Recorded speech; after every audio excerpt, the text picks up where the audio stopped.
Huvikeskus Kullo 1970-ndatel ehitatud hoone on nii amortiseerunud ning selle ruumilised ja tehnilised võimalused ei vasta tänapäevastele nõuetele.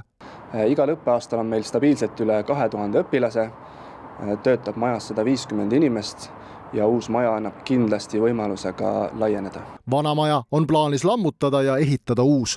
Sinna tuleb ka Kristiine noortekeskus ja mis kõige tähtsam ka Kristiine esimene raamatukogu, Tallinna Keskraamatukogu filiaal.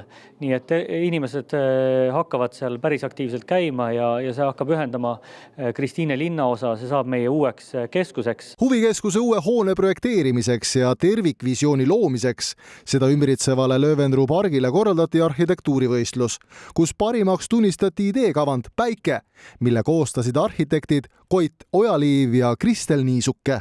Selle sama hoone kavandamisel, arhitektuurivõistluse ja kogu selle ideekontseptsiooni kokkupanemisel on linn lähtunud sellest, et me kaasaegset linnaruumi looksime, et me looksime suurepärast füüsilist keskkonda nendele tegevustele, et see toetaks seda loovust ja oleks toetav keskkond õpikeskkonnana kõigile neile, kes Kullos käivad.